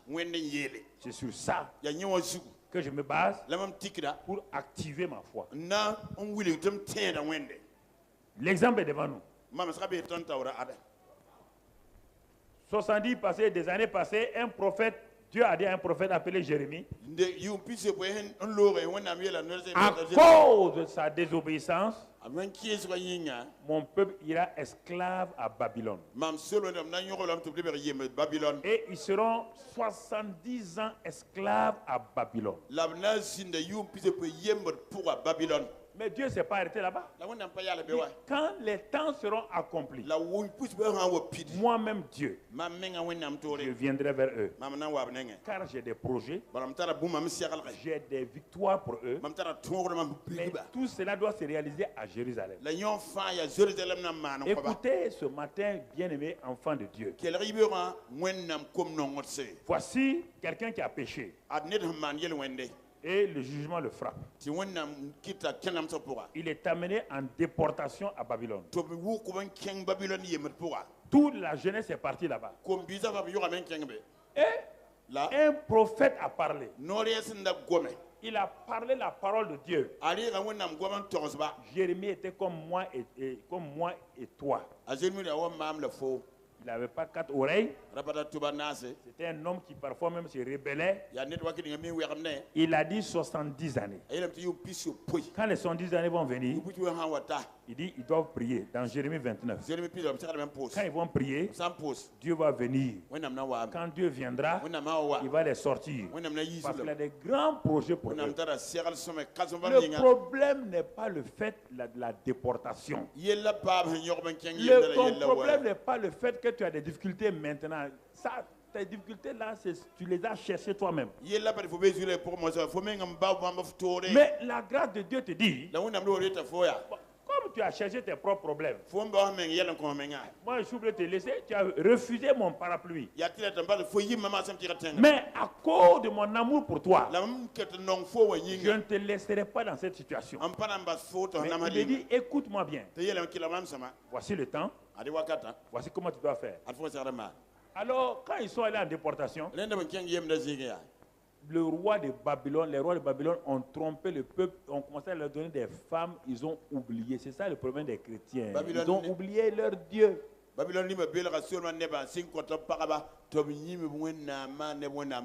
monde vous offre des choses qui vous attirent et vous oubliez votre Dieu. Mais parmi ces gens, il y avait 3-4 jeunes gens. Leur responsable s'appelle Daniel. Les autres, là, Shadrach, Meshach, Abednego. Ils étaient ensemble en communauté, ils étaient ensemble dans un ministère de prière. Ils savent que l'esclavage là est temporaire. Ton esclavage de pauvreté est temporaire. Ton esclavage de maladie est temporaire. Ton esclavage de défaite est temporaire. Ton esclavage de ce que tu vis actuellement. Tu es le peuple de Dieu. Mais tu n'es pas libre. Écoute-moi cette dernière partie ce matin. C'est le peuple de Dieu qui est esclave à Babylone, ce n'est pas des païens. Ce ne sont pas les Babyloniens qui sont esclaves. Non, c'est le peuple de Dieu qui est esclave. Qui sont là-bas. Dieu a parlé. Tu me regardes à la télévision. Tu es esclave de drogue. Tu es esclave de péchés terribles. Tu es esclave de maladies dites incurables. Tu es esclave de toutes sortes de choses. Et pourtant tu te dis chrétien. Tu n'as pas la paix, tu n'as pas la joie. Mais une parole d'espérance t'est donnée. Il dit, pourtant j'ai des projets pour toi. Quand Dieu regarde les projets qu'il a pour toi, quand il regarde où tu es là, le ciel est remis la tête. Le ciel est remis la tête. Voici la femme que j'ai suscitée dans ce monde-là pour faire ça dans mon royaume. Mais elle est actuellement où? À Babylone. Voici ce jeune homme-là que j'ai suscité pour faire telle chose. Il est où? À Babylone. Quel Babylone? Babylone du sexe, Babylone de la drogue, Babylone de la pauvreté, Babylone de la défaite, Babylone des problèmes mentaux. Tous sont les Babylone. Ils sont là-bas. Ils ne sont pas utiles. Mais Dieu dit, j'ai des projets de paix. Projet d'avenir. Papa, mais où sont mes projets? Mais qui t'a mis à Babylone? C'est pas moi. C'est ton péché qui t'a amené à Babylone. Mes affaires sont en train de crouler. Je suis à Babylone. Dieu dit, mon enfant, qui est-ce qui t'a amené à Babylone? Qu'est-ce qui t'a amené à Babylone? Pourquoi tu es à Babylone? Et Dieu te dit, regarde, les projets que j'ai pour toi. Il dit, mais pour passer à ces projets-là, il faut d'abord que tu sortes de Babylone. Oui ou non? Les projets se réalisent où? À Jérusalem. La cité de la paix. Dans la paix de Dieu. Est-ce que vous comprenez le message ce matin? C'est ça la puissance de la grâce. La grâce te regarde, tu as échoué. Tu es malade. Tu es fini. La grâce dit non. Moi, je n'ai pas fini avec toi. La grâce dit, je n'ai pas fini avec toi. J'ai des grands projets pour toi. Mais mon fils, il va prier. Quand ils m'invoqueront, quand vous me prierez, vous m'invoquerez, vous me cherchez de tout votre cœur, je viendrai. Je vais vous révéler encore les grands projets que j'ai. Pour chacun d'entre vous, ce matin, dans une Babylone spirituelle, tu as des grands projets de Jérusalem. Tu as des grands projets de Jérusalem. Tu as des grands projets familiaux. Tu as des grands projets de tout genre. Il a tout ce que Dieu a prévu. Dieu ne vous laissera pas à Babylone. Vous n'êtes pas pour Babylone. Vous n'êtes pas des enfants de Babylone. Vous êtes des enfants de paix. Vous êtes des enfants de joie. Vous êtes des enfants d'amour. Vous êtes des enfants de prospérité. Vous êtes des enfants de victoire. Vous êtes des enfants bénis. Refusez de rester à Babylone. Refusez. Babylone n'est pas votre domaine. Babylone n'est pas votre cité. Babylone n'est pas votre avenir. Refusez. Refusez Babylone. Refusez. Libérez vos familles dans les mains de Babylone. Libérez votre famille. Libérez vos affaires de Babylone. Car Dieu vous a prêt et programmé pour le succès et la victoire. Dans le nom de Christ Jésus. Cette victoire s'accomplit dans vos vies au nom de Christ Jésus. Dans le nom de Christ Jésus, j'ai dit, sortez de Babylone. Alléluia. Alléluia. Asseyez-vous quelques minutes. Mon frère, ma soeur. Mon frère, ma soeur. Alors, comme personne ne semblait, Satan, quand il met en esclavage, il nous fait croire que l'esclavage est bien. Satan aime ça. Il rend le péché doux. La rébellion, il transforme ça en lit doué. Parce que pour qu'on ne sorte pas là-dedans, il faut qu'il nous rende ça agréable. Voilà. On dit qu'il y a une arrière, il y a une saison de plaisir dans tout quoi, dans tout péché. Si dans le péché, il n'y a pas la saison de plaisir, la personne ne va pécher. Ils gardent les gens là-dedans. Jusqu'à ce qu'un jour ils en aient marre, soient fatigués. Leur âme est fatiguée. Ils sont dépassés. Frères et sœurs. Alors, il y a un jeune homme qui suivait. Les 70 années sont arrivées. Qu'est-ce qu'il fait? Il dit je vis. C'est un homme qui veille. Il vit. Il regarde. Il s'appuie sur la parole de Dieu. L'environnement est hostile. L'environnement est contraire. Beaucoup de gens se sont installés à Babylone. Ils ont construit une nouvelle famille à Babylone. Ils ont eu de nouveaux foyers à Babylone. Ils ont eu un nouveau travail à Babylone. Ils ont dit Babylone n'est pas si mal que ça. Si le péché n'était pas bien, personne ne va rester là-dedans. C'est parce que le péché a un goût. Que les gens restent dans le péché, dans le manque de pardon, dans l'amertume. L'amertume dit j'ai raison. C'est moi qui ai raison ici. Mon mari n'a pas raison. Et l'amertume vous flatte, vous fait croire que quand même l'homme là doit savoir que c'est moi qui ai raison. Mais l'amertume, comme son nom l'indique, elle va vous créer des difficultés. Tu entends ce matin, mon frère, ma soeur. Alors, qu'est-ce que Daniel a fait? Il a prié. Il a prié. Verset 20, je crois. Je parle, voilà, c'est ça. Je parlais encore. Je priais. Ça n'a pas duré. Je parlais.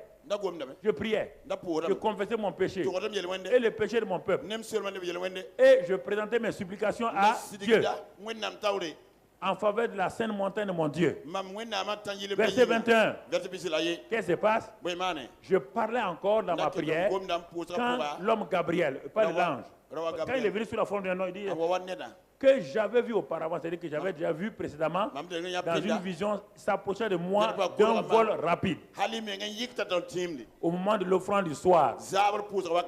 Et il m'instruisait et s'entretient avec moi. Il me dit, Daniel, je suis venu maintenant pour ouvrir ton intelligence. Regarde la suite.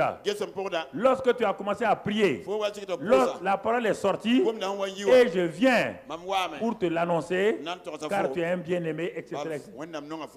Regarde, une prière rapide. Quelqu'un a décidé de payer le prix pour les gens. Écoutez-moi, frère. Quelqu'un a accepté, a cru la parole de grâce. 70 ans. On a fait des fautes. C'est normal.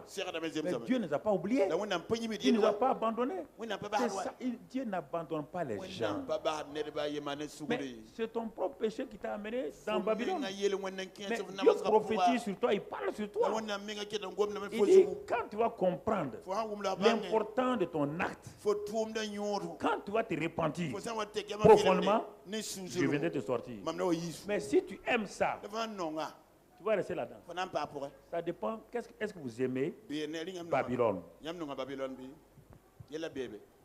Aimez-vous Babylone? Alors en ce moment-là, vous n'êtes pas sorti. Et il a prié. Même pas 10, 15, 20 minutes. L'ange est venu. Et l'ange a surpris le monde spirituel. Avant qu'on sache, Gabriel était là avec la solution. Regardons maintenant. Le monde spirituel a su qu'il y a un homme dangereux. Deuxième prière, vous allez voir. Daniel 10. Daniel 10. La troisième année de Cyrus, roi de Perse. C'est un autre roi maintenant. Daniel est toujours là. Une parole fut révélée à Daniel. On nommait Belshazzar. Cette parole qui est véritable annonce une grande calamité. Daniel fut attentif à cette parole et il eut l'intelligence de la vision. Écoutez maintenant. En ce temps-là, moi, Daniel, j'ai vu 3 semaines dans le deuil. Regardez, frère, la prière de la foi. Parfois, elle est instantanée. Vous avez surpris le monde spirituel. Vous êtes tellement dans la joie, dans la paix. Qu'est-ce qui fait que le monde spirituel est au courant de ce que vous faites? C'est parce qu'il y a des péchés que vous n'avez pas confessés. Et ces péchés-là sont la 5e colonne de Satan en vous. Et parfois, tout de suite, il est au courant de ce que vous voulez faire. C'est pourquoi Daniel, tout le temps, se répand. Prie et demande pardon pour son peuple et pour lui-même. Mais cette fois-ci-là, Daniel, c'est Daniel qui est surpris. Parce que Dieu qui lui dit, Dieu dit à Daniel, ce n'est plus un prophète. Dieu vient surprendre. Daniel ne s'attendait pas. Dieu vient surprendre. Daniel dit, tu es un intercesseur, non? Il y a une calamité devant. L'homme dans la chair a eu peur. Il y a une calamité devant qui vient, hein? Sur le peuple. Sur le peuple. Il dit, lève-toi. Qu'est-ce que Daniel a fait? Il fut dans le deuil. Vous voyez l'erreur, la faiblesse de l'homme. C'était tellement horrible ce qu'il a vu là. Il a commencé à vivre dans le deuil. Au lieu de prier, il a commencé à vivre dans le deuil. Et qu'est-ce que ça va faire en naissant cet esprit de deuil là? La dernière fois, il s'est repenti, il a loué. L'esprit de deuil ou autre là, ça va faire quoi? Ça va faire que Dieu a envoyé la réponse dès le premier jour. Mais qui va bloquer la réponse? Le second ciel. La première prière est passée rapidement dans le second ciel. Tout était clair en Daniel. La seconde prière est bloquée. Parce que il y a la peur, il y a l'angoisse. Et Satan, quand il y a ça, vous lui donnez un signal que vous êtes sous son contrôle. Et ça va vous demander beaucoup de jours de prière. Ce n'est pas Dieu qui a dit à Daniel de prier 21 jours. Regardez, est-ce que technicien, tu peux aller dans les derniers versets là? Je ne mangeais pas, ok, bon, ça c'est les jeunes. Bon. Un peu plus loin, où il est écrit que Daniel, quand l'ange est venu, dit, quand le même ange est venu, puis il me dit, Daniel, homme bien-aimé, sois attentif aux paroles que je vais te dire et tiens-toi debout à la place où tu es. Car je suis maintenant envoyé vers toi. Lorsqu'il m'eut ainsi parlé, je me tenais debout en tremblant. La suite, il me dit, Daniel, ne crains rien. Donc, il y avait quoi en lui? La peur. C'est ça qui a retardé. Ne crains point. Car dès le premier jour où tu as eu à cœur de comprendre et de t'humilier devant ton Dieu, tes paroles ont été entendues. Dès le premier jour, la première prière, dès le premier jour, tu as entendu. Comme il n'y avait rien en lui, rapidement. Le deuxième jour, cette prière-là, la peur est venue. L'esprit de deuil est là. L'esprit de peur est là. Quand vous partez prier avec cet esprit-là, c'est ça qui retard votre prière. C'est ça qui retard. C'est pourquoi vous dites que vous allez combattre. C'est pas le combat. Il y a la peur, il y a l'angoisse, il y a tout ça. C'est ça qui bloque. C'est pourquoi là, il ne craint pas. Dès le premier jour quand tu as parlé, moi j'ai reçu la parole. J'ai reçu la parole. Dès le premier jour, Dieu n'a pas changé. C'est-à-dire que Dieu parfois répond oui, Dieu répond non. Menteur. Où tu as vu ça? Dans quelle Bible? Dieu répond oui, Dieu répond non. Parce que tu t'es pas appuyé sur la parole de Dieu. Si tu t'es appuyé sur la parole de Dieu, c'est toujours oui. Mais maintenant, tu as peur, tes craintes, tes doutes vont arrêter. Mais qu'est-ce que Daniel a compris? Daniel apprend notre leçon de prière. La prière persévérante, la prière de la foi, la prière que Élie a fait sur la montagne. Dieu a dit à Élie d'aller ouvrir le ciel. Mais il a fallu qu'il prie pendant 7 fois. Vous dites prière, prière. Là. Il faut bien comprendre, il y a plusieurs aspects de prière. Le premier élément. Rapidement. Deuxième élément. La chose est tellement grave. Ça a créé la peur en Daniel. Et si vous voulez aller prier avec la peur, l'ennemi va venir.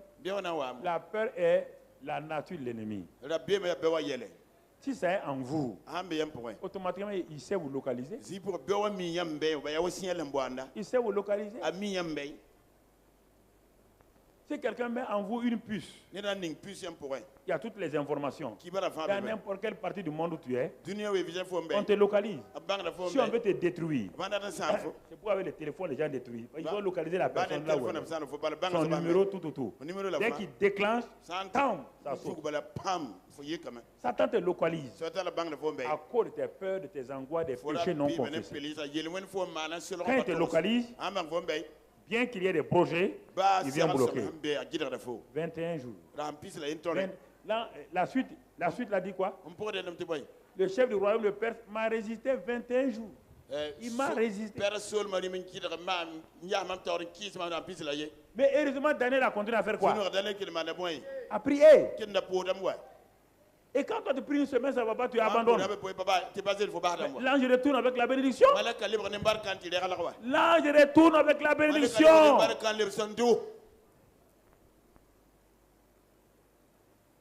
Et vous recommencez les mêmes prières pendant 20 ans, une semaine. Au moment où l'ange vient, vous recommencez à zéro. Tout le temps à zéro. Tout le temps à zéro. Tout le temps à zéro. Tout le temps à zéro. Et vous dites que vous priez. Vous ne priez pas. Vous êtes en train de recommencer. Et c'est ce qui fait que les gens sont fatigués. Ils disent mais la prière ne marche pas. 21 jours. Mais voici Michael, l'un des principaux, est venu à mon secours. Donc quand Daniel a continué à prier, ça a amené Dieu à envoyer qui maintenant? L'archange Michel. Qui est le correspondant de Satan. Il est le principal de l'armée de Dieu. Il connaît bien Lucifer quand ils étaient ensemble. Lucifer s'occupait d'adoration. Il s'occupait de l'armée. Quand il arrive, il dit à Lucifer, un ex-employé licencié, tu ne peux pas rien ici. Tu es un employé licencié. Voilà ta lettre de licenciement que je te présente. Tu as perdu ton autorité, ta puissance. Moi, Michel, l'archange Michel, j'ai l'autorité. Quitte-la. Il a quitté. Il dit à Gabriel, l'envoyé spécial, vas-y. Gabriel est l'envoyé spécial. Depuis l'Ancien Testament. C'est lui qui est envoyé partout. Tous les gens que tu vois là, c'est lui. Sauf quand il y a guerre, c'est Michel. Tu comprends? Gabriel est parti. Pas Michel ne donne pas de message. Même ça encore, il n'a pas été exaucé. Il n'a pas été exaucé. C'est la prière de la foi. Je vais m'arrêter là ce matin. C'est la prière de la foi. Écoute-moi mon frère. Je te résume maintenant. Dieu t'a tout donné. Tout. Dieu a tout donné à Israël. Mais il a donné ça, ils étaient à Babylone. Alors que la bénédiction se trouve à Jérusalem. Il fallait qu'ils quittent Babylone. Par la prière de la foi. Pour aller prendre possession de leur bénédiction. Vous êtes assis ici. Je n'ai pas de mari. Je n'ai pas de travail. Mais Dieu dit ma fille, est-ce que moi je peux te créer sans un mari? Et je peux te créer sans travail. Et je peux te... Tu vas manger quoi? Est-ce que moi je suis si méchant pour te créer en te laissant dans la maladie permanemment? Dieu nous parle ce matin. Est-ce que vous n'avez pas fait comme Daniel? Refusé, même si personne ne veut vous suivre. Tout le monde n'a pas suivi Daniel. C'est Daniel celui qui a fait. Mais tout le peuple a été libéré. Baisse la tête.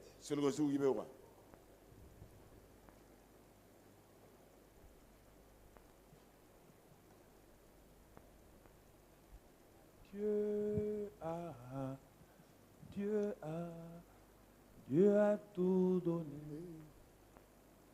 Dieu a tout donné.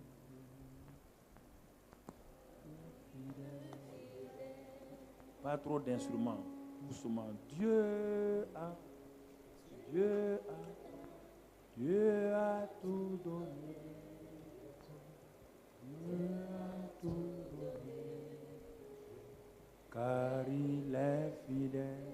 Dieu a tout. Dieu a tout donné.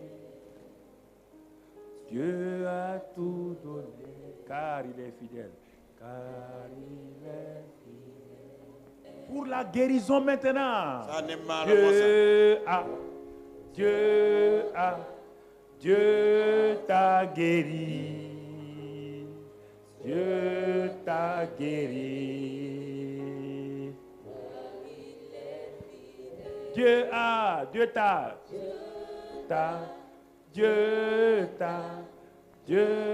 t'a guéri. T'a guéri. Car il est fidèle. Tu es malade dans ton corps, lève ta main et chante avec moi. Dieu m'a guéri. Lève ta main ce matin. Pose une main sur ton corps et lève ta main droite. À la télévision, à Internet, même chose. Et dis avec moi, Dieu m'a.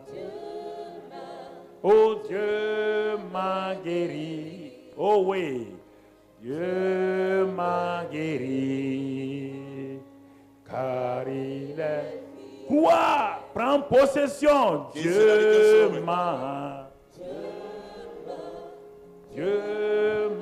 guéri. Prends possession ce matin. Quelle que soit la maladie ce matin.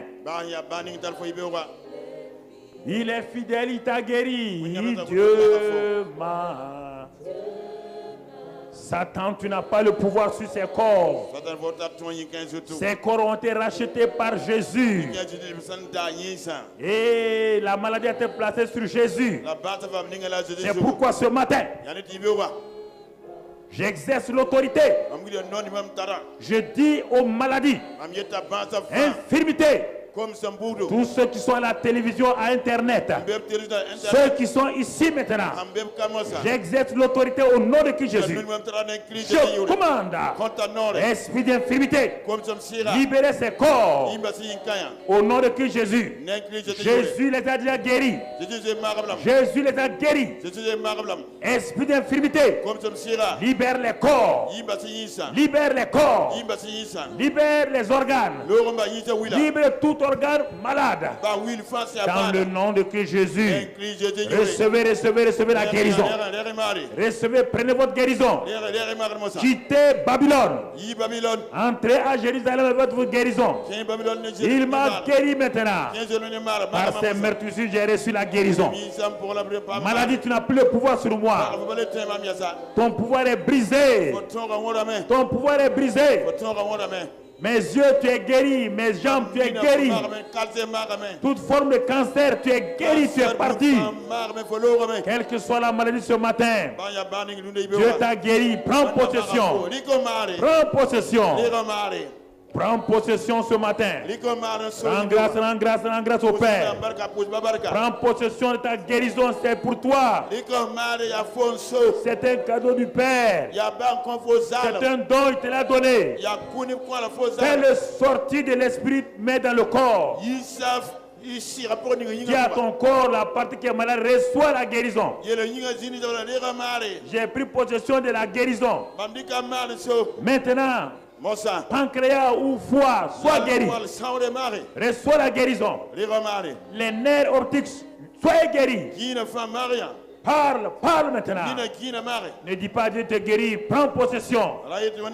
Prends possession de ta guérison. Prends possession de ta guérison. Dieu t'a délivré. Dieu m'a délivré.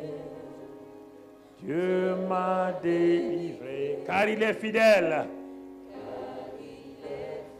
Tout démon, tout esprit démoniaque ce matin. Tu entends, nous avons proclamé que Dieu m'a délivré.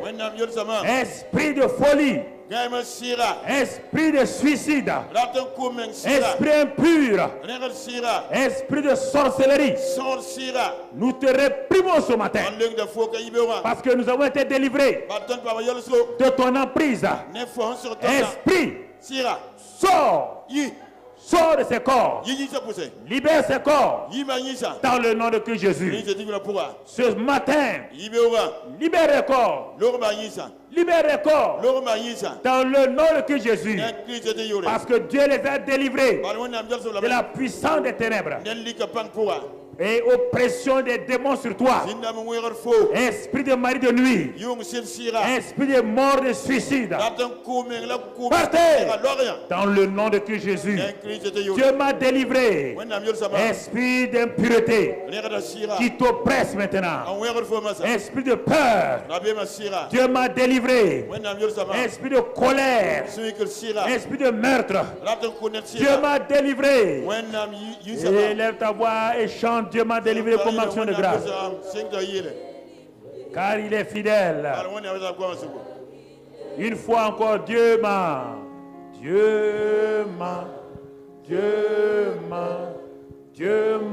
délivré. Dieu m'a délivré. Car il est. Maintenant, Dieu m'a sanctifié. Dieu m'a purifié.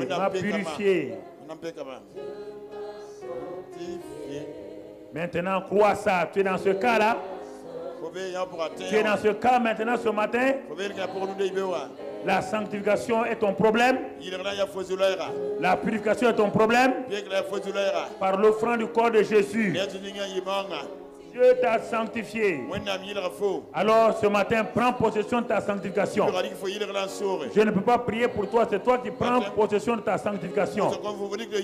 Dieu t'a sanctifié tes lèvres des paroles négatives. Tu es sanctifié des pensées négatives. Tu es sanctifié du pouvoir du péché. Dis ce matin que tu prends possession de ça. Tu crois la parole. Tu t'allies avec la parole de Dieu.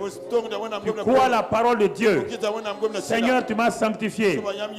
Je ne suis plus une femme querelleuse. Je ne suis plus une femme bagarreuse. Je ne suis plus une femme diffamatrice. Je refuse l'impureté sexuelle. Tu m'as sanctifié, Seigneur. Tu m'as délivré du pouvoir du péché. Tu m'as délivré, tu m'as purifié, tu m'as sanctifié. Tu m'as lavé, purifié par ton sang. Je crois cela ce matin. Je prends possession de ça. Je suis délivré, purifié, sanctifié. Merci Seigneur. À partir de maintenant, la grâce de Dieu me donne le pouvoir de dominer le péché. Le péché n'a plus le pouvoir sur ma vie. Dis cela au Seigneur. Le péché, tu n'as plus le pouvoir. Je refuse de me livrer à toi. Je résiste à Satan et au péché. Péché, tu n'as pas de pouvoir sur moi. Car je suis délivré. Je suis sanctifié. Je suis purifié. Et chante action de grâce. Dieu m'a purifié. Dieu m'a purifié. Car il est fidèle. Proclame encore, Dieu sort de la pauvreté ce matin. Dieu ne t'a pas d'être pauvre. Refuse. Dis, je refuse la pauvreté. La pauvreté n'est pas mon héritage. La pauvreté n'est pas mon héritage. Je refuse ce matin de vivre dans la pauvreté. Pauvreté, ramasse tes bagages.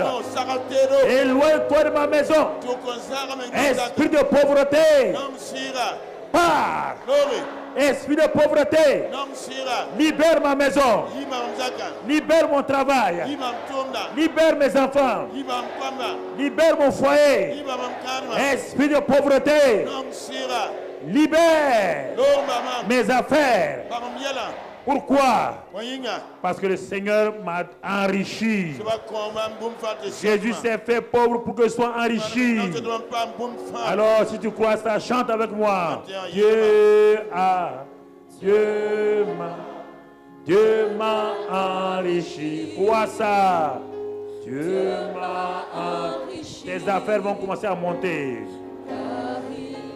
Lève tes mains. Tes affaires vont commencer à monter. Dis encore. Dieu m'a enrichi. Quoi ça? Dieu m'a enrichi. Car il est fidèle. Dieu m'a. C'est fini. La pauvreté est partie maintenant. Oh, rentre dans ta prospérité familiale, professionnelle. Une fois encore m'a enrichi. Dieu m'a enrichi. Dieu m'a enrichi. Car il est fidèle. Encore. Oh Dieu m'a enrichi. Dieu m'a enrichi. Car il est fidèle. Oh Dieu m'a enrichi. Oh Dieu m'a enrichi. Car il est fidèle. Dieu m'a enrichi. Dieu m'a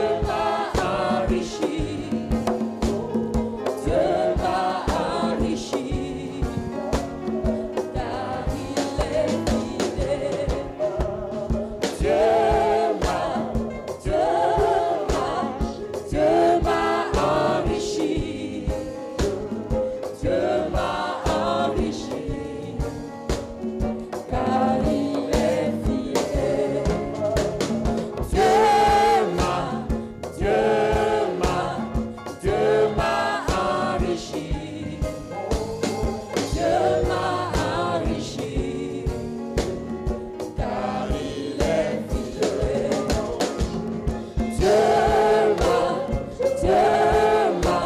Dieu m'a enrichi. Oh Dieu m'a enrichi. Maman Drabo. Dieu m'a enrichi. Maman Poutseline. Car il est fidèle. Oh. Dieu m'a enrichi. Dieu m'a enrichi. Car il est fidèle. Dieu m'a enrichi. Dieu m'a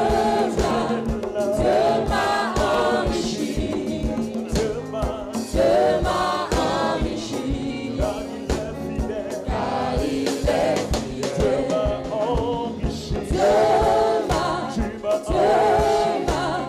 Dieu m'a enrichi.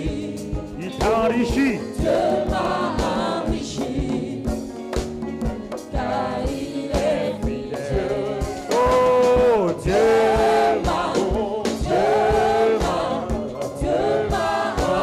enrichi. Dieu m'a enrichi. Car il est fidèle.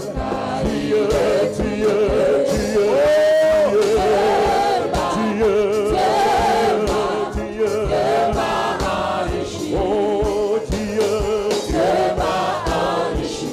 Car il est fidèle. Car il est fidèle. Alléluia. Amen. Amen. Est-ce que vous croyez que tout ce que Dieu a dit, il l'a fait? Vous l'avez reçu? Vous décidez de marcher avec lui? Alors sur votre chemin de la route, vous verrez ça en abondance. Vous verrez la sanctification en abondance. La purification en abondance. La richesse en abondance. La santé en abondance. La vie abondante en abondance. Vous verrez toutes ces choses-là en abondance. Vous le verrez au nom de Christ Jésus. Amen. Asseyez-vous dans la présence de Dieu.